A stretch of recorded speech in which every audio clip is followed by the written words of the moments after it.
Hello everyone. देखिए आज हम क्लास नाइन्थ का ज्योग्राफी का चैप्टर, क्लास नाइन्थ का जियोग्राफी का चैप्टर सेकेंड का शेपिंग ऑफ द अर्थ का टॉपिक जो है अंडरग्राउंड वाटर लेकर के आए हैं। और ये हर दृष्टिकोण से बहुत ही महत्वपूर्ण है। ये ऐसा टॉपिक है जो कई स्टूडेंट्स को समझ में नहीं आता है, तो इसी टॉपिक को हम बहुत ही आसान भाषा में समझाने का प्रयास कर रहे हैं। ठीक है, तो लगे रहिए हमारे इस वीडियो में शुरू से अंत तक। और आगे बढ़ने से पहले मैं आपको बता देना चाहता हूँ कि अगर आप नए आए हैं तो चैनल को सब्सक्राइब कर दीजिएगा, लाइक कर दीजिएगा, कमेंट करिएगा और शेयर जरूर कर दीजिएगा। चलिए, सबसे पहले हम बात करेंगे अंडरग्राउंड वाटर की। तो आप सब लोग जानते हैं कि अंडरग्राउंड वाटर क्या है। तो इसे हम कहते हैं भूमिगत जल। इसे हम लोग क्या कहते हैं? भूमिगत जल। ठीक है, भूमिगत जल की चर्चा हम लोग करते हैं इसमें। तो क्या करा है कि underground water dissolve lime stone, जो अंडरग्राउंड वाटर होते हैं ना, वो लाइम स्टोन जो रॉक्स होते हैं उसमें क्या होता है, डिसॉल्व होता है किसी न किसी माध्यम, जैसे केमिकल वेदरिंग या इरोजन के माध्यम से वो क्या होता है, वो डिसॉल्व होता है। ठीक है, और इससे एक नया लैंडफॉर्म बनता है जिसे कहते हैं कास्ट लैंडफॉर्म्स। अर्थात हम ये कह सकते हैं कि जो अंडरग्राउंड वाटर है उसी को हम लोग कास्ट लैंडफॉर्म्स के नाम से जानते हैं। इसे हम लोग कास्ट लैंडफॉर्म्स भी कहते हैं। ठीक है, कार्स लैंडफॉर्म भी कहते हैं। ये है अंडरग्राउंड वाटर की कहानी। ठीक है, हुआ जैसे देखो कई क्या होता है ना कि जब वर्षा होते रहती है तो जो रेनफॉल होते रहता है ना, तो हवा में अर्थात एयर में क्या होता है कि एसिडिक मिला होता है, एसिड मिला होता है। तो इसमें वो क्या होता है, घुल जाता है पानी। और वो कंटिन्यू जो है ना भूमि के अंदर वो जाते रहता है, जाते रहता है। तो होता क्या है कि जो लाइम स्टोन होते हैं या रॉक होते हैं उसमें जाकर के वो घुल जाता है। तो उसको धीरे धीरे अंदर से कमजोर करते रहता है। ठीक है, तो उससे नए नए लैंडफॉर्म्स का निर्माण होता है। कैसे लैंडफॉर्म बनते हैं जरा सा सुनिए। होता क्या है कि जब ऊपर से ये जो सरफेस एरिया है, तो सरफेस एरिया के अंदर जो है ना वो कई चीजों का निर्माण कर लेता है, कई लैंडफॉर्म्स का निर्माण कर लेता है। जैसे यहाँ पे हम लोग बहुत सारा फिगर सेटअप किए हैं। तो क्या क्या लैंडफॉर्म का निर्माण करता है जरा सुनिए। तो वो लैंडफॉर्म्स क्या बनता है, केव। वो लैंडफॉर्म क्या बनता है, स्टेलेक्टाइट, स्टेलेक्टाइट, स्टेलेग्माइट, पिलर, सिंकहोल। ठीक है, अंडरग्राउंड रिवर, ये बनाते हैं किसकी वजह से, अंडरग्राउंड वाटर की वजह से। तो आइए हम लोग बारी बारी से चर्चा करेंगे कि ये कैव क्या है, कैसे बनता है। होता क्या है कि natural underground hollow found by dissolving limestone. जब लाइमस्टोन डिसॉल्व होता है तो उसके माध्यम से वहां क्या होता है कि एक हॉलो बना रहता है ना, एक आकार बना रहता है। ठीक है, उसे हम लोग केव के नाम से जानते हैं। जैसे देखिए यहाँ पे पानी जो है ना बहुत दिनों से चलते आ रहा है, चलते आ रहा है ना, यहाँ बहते जा रही है। इसके वजह से वो हॉलो का रूप ले रहा है। अर्थात यहाँ पे एक गुफा का निर्माण कर लिया। देखिए यहाँ पे गुफाएं जो है ना, गुफा जो है बनते चला गया।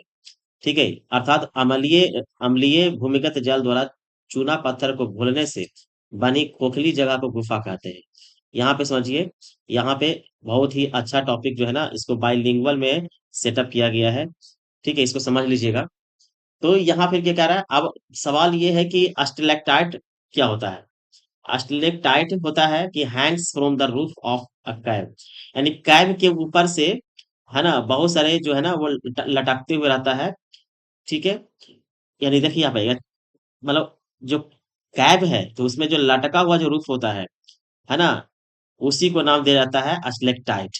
उसको क्या नाम देता है, अस्लेक्टाइट किया, यानी पानी जो है ना ऊपर से वो लटकते रहता है। तो ऐसे कंडीशन को नाम दिया जाता है क्या, अस्लेक्टाइट।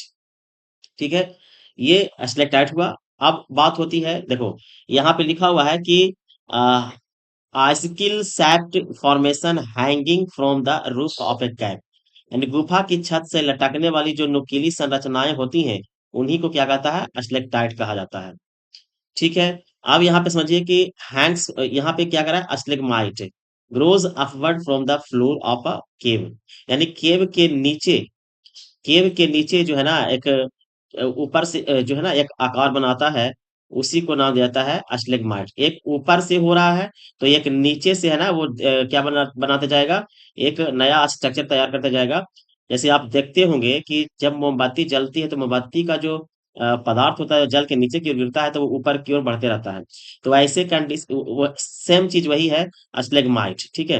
यानी गुफा के फर्श से ऊपर उठने वाली जो संरचनाएं होती हैं उसी को हम लोग क्या कहते हैं, अस्टिग्माइट कहते हैं। ठीक है। अब है पिलर, तो पिलर कैसे बनता है? तो जैसे देखिए, ऊपर से भी ऊपर से भी क्या हो रहा है, ऊपर से भी स्टेलेक्टाइट लटक लटक रहा है, और नीचे से स्टेलेग्माइट जो है ना चढ़ रहा है। तो ये जब एक समय आता है कि प्रक्रिया कंटिन्यू चलते रहती है, तो कंटिन्यू चलते चलते क्या होता है ना कि ये सब आपस में मिल जाते हैं। तो ऐसे रूप को नाम दिया जाता है पिलर। यानी जब स्टेलेक्टाइट और स्टेलेग्माइट मिल जाते हैं तो उसी का कारण नाम दिया जाता है पिलर, नाम दिया जाता है। ठीक है। ये हो गया, जो हो गया केव मौत हो गया, यानी केव केव केव मौत मतलब गुफा का ये प्रवेश द्वार होता है। अब हम बात करेंगे सिंकहोल की। तो सिंकहोल क्या है भाई? तो सिंकहोल जो है क्या होता है, होता क्या है कि जब पानी जब बढ़ते रहती है, पानी जब बहती रहती है, तो क्या होता है ना कि अंदर से वो लाइम स्टोन जो होते हैं वो खोखला करते चल जाता है, वो चूना पत्थर जो है ना घुलनशील हो जाते हैं। तो घुलनशील होने की वजह से जो यहाँ का जो एरिया होता है ना उसको कमजोर कर देता है। तो कमजोर करने से क्या हो जाता है कि वो टूट करके नीचे की ओर धंसने लगता है। तो इसी धंसने के कारण वो जो होल बनाता है उसी को नाम जाता है सिंक होल, उसी का नाम किया जाता है सिंक होल कहा जाता है। आई होप ये समझ में आ गया होगा। तो इसी में देखिएगा, इसी जब जब सिंकहोल में जब पानी नीचे की ओर टपकते रहता है, तो ये हो गया स्टेलेक्टाइट। और जब नीचे पानी जब जो है ना वो ठोस पदार्थ लेने लगता है, तो वो बन गया स्टेगमाइट। और जब ये दोनों आपस में जुड़ गए तो हो गया क्या, पीलर। और ये सब कहाँ बन रहा है, यहाँ भी नीचे भी क्या बना दिया है, गुफा का निर्माण कर दिया, तो ये केव हो गया। तो कह रहा है कि भूमिगत गुफा की छत धंसने पर बनने वाले जो गड्ढा होता है उसी को क्या होता है, सिंकहोल कहा जाता है। अच्छा, यहाँ पे क्या होता है ना कि नदियों का भी निर्माण होता है। इसी गुफाओं में नदी बनने लगते हैं, तो कह रहा है अंडरग्राउंड रिवर, इसे क्या कहते हैं, अंडरग्राउंड रिवर के नाम से। अंडरग्राउंड केव में ही अंडरग्राउंड रिवर का निर्माण हो जाता है। तो यहाँ पे देखिए अंडरग्राउंड रिवर बन रहे हैं, यहाँ पे देखिए ये है अंडरग्राउंड रिवर। ठीक है। तो आई होप ये बात समझ में आ गया होगा। तो अब सवाल ये उठता है कि इसका इंपॉर्टेंस क्या है, इसका इंपॉर्टेंस क्या है? तो हुआ कि सोर्स ऑफ फ्रेश वाटर, ये फ्रेश वाटर का सोर्स है। यहाँ पे टूरिस्ट घूमने के लिए भी आते हैं। कल्चरल और रिलीजियस इंपॉर्टेंस बन जाता है, इस यहाँ के लोग आप यहाँ पे बसना शुरू करते हैं। और साइंटिफिक रिसर्च होता है यहाँ पे, जो रिसर्च करने के दौरान आते हैं और यहाँ देश के डेवलपमेंट में महत्वपूर्ण भूमिका निभाते हैं।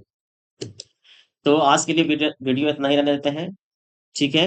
वीडियो अगर अच्छा लगा होगा तो लाइक कर दीजिएगा, सब्सक्राइब कर दीजिएगा, एक प्यारा सा कमेंट कर दीजिएगा। जय हिंद, जय भारत।